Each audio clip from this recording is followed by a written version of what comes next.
Alright, so today what I'm doing is going over the Razer T1. This is the Theta Servo. This is a new company for me. I first experienced with them and their products, and overall this is an incredible servo. It is the fastest servo I have ever tested, faster than a Reefs 300 turned up. And in case you're wondering why it's gold, it's because this is the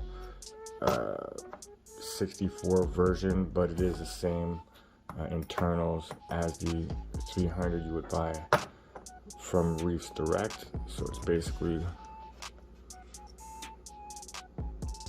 300 Aquilaris, however you say that. But this servo is faster. And I mean, if you're gonna be running drag cars or drift cars, this is the fastest servo I have ever tested. It also has the Sanwa SSR response setup, so I mean, you have super responsiveness and extreme speed with this servo. Incredible. I have to say it is a little bit weaker than I was expecting, and I was not able to get the power numbers that I was hoping for and expecting out of this servo. But I mean, I think I will be able to get those numbers once they improve the tuning software for the servo. That's the only real issue that I have with the servo. Actually, well, two-part. First part is the software itself. A lot of things in the software don't work, or they don't seem to work. Some stuff just straight up doesn't work. And I mean, once that stuff's fixed, I think I'll be able to turn the power up on this and be able to get the power numbers that I want. But until then, I'm not able to. Secondly, one of the key features of these Theta Servos and this line itself is that it has programming through the NFC on your cell phone. So instead of traditionally plugging this into a little dongle and plugging that into your computer and then making some adjustments, basically what you do is take the NFC point on your phone. For me, it's directly in the face of the back there. You put the NFC signal to the phone itself at that point, and it will first read the settings off the servo, and then once you've made some adjustments, you hit the send to servo button, press it back there, boop boop, the settings are now sent over to the servo, which is extremely cool.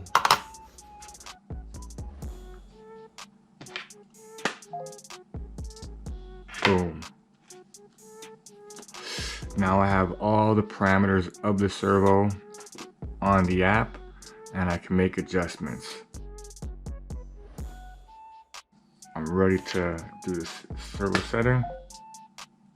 Boom, I just wrote those settings to the servo, and seems like some dope ass stuff. I mean, it does give you some cool advantages. You're able to do field tuning, so you can be at the track or at the race event or whatever you're going to be doing, and you can make adjustments with your phone on the spot. You don't need a laptop. However, in most cases, you're going to have to remove the servo from the RC in order to make an adjustment. So it's not going to be just unplug the servo wire, plug it into a dongle, make some adjustments.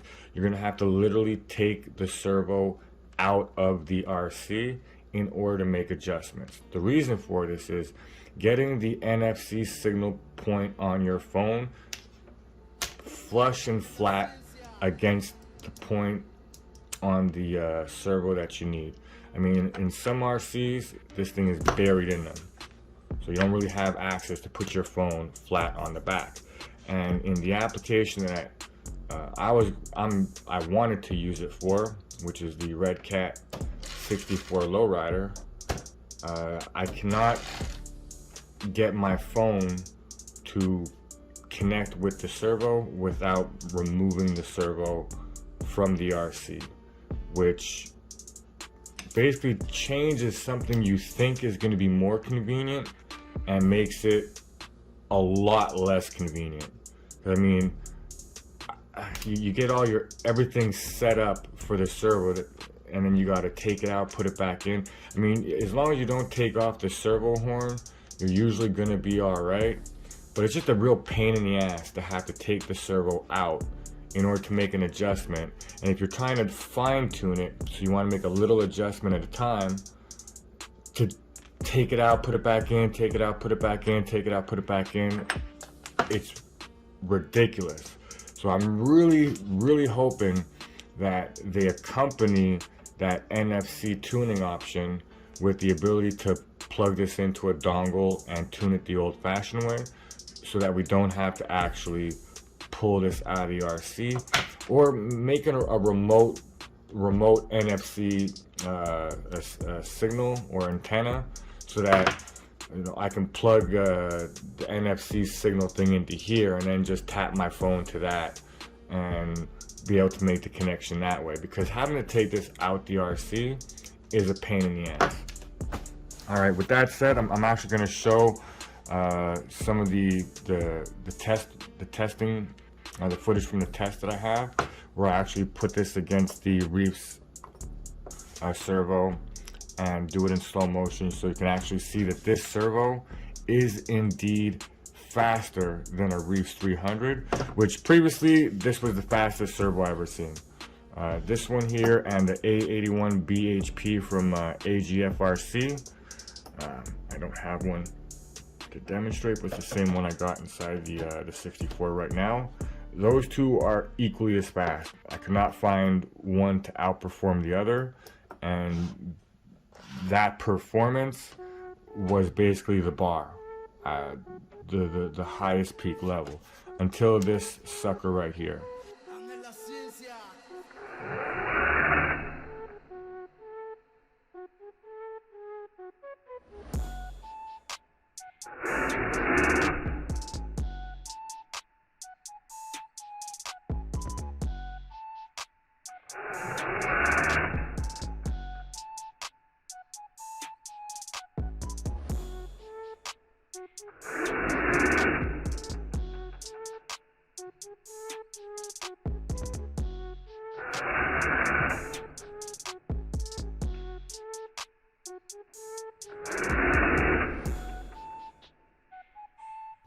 Number one, it is hands down the best servo if you need speed.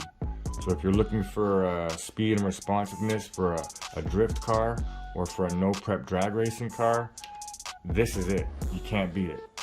However, it is not performing up to specs. So I mean, the ability to get that speed, and with the adjustments that do work in the app, you can use this servo.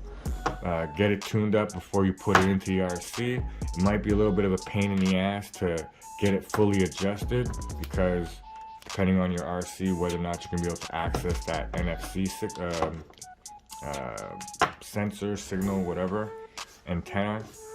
But yeah, I mean, hopefully with this company being real new, the app is super fresh. There's a lot of stuff on it that just doesn't work yet. A lot of tab options for what seem to be default presets or something for helicopters, stunt copters, buggies, drifters. But when you press on them, they just don't do nothing. When you adjust the P slider or the D slider, which I would assume is power and dampening, the adjustments don't do nothing. They just always reset back to the center point of the slider and don't seem to make an impact. Alright, so check this. I'm going to take P or D, slide that up, go to save it to the servo, tap the servo, right success, right back to the middle.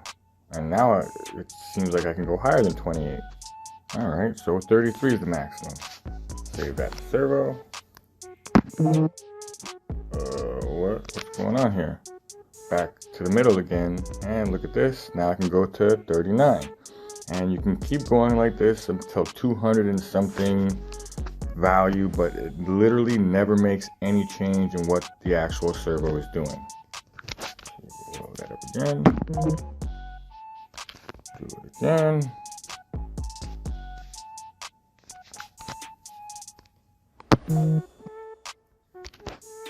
It's like, how far can we go?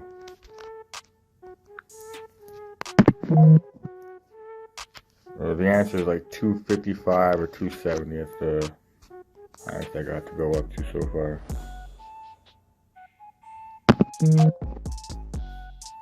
But literally never making any impact whatsoever on the actual servo itself. So as it is, I'm not able to get the power that I need for my application out of this. But as far as speed and responsiveness goes, this is the fastest servo right now that I've tested, at least. And if you know of a faster servo that's got more response or more speed than a Reefs 300, let me know. Let me know. And if that one is faster, I will get that servo and I will put it head to head and we will see. But so far, I've not seen anything outperform this servo with speed. And this one, it's a combination. It has crazy power with crazy speed. And while this one is faster than it, barely. It is barely faster than it. So as far as for the application, like the Red Cat Lowrider, the Reefs 300 or the A81 BHP are a better servo just because they have the power and the speed, where this one just has the speed.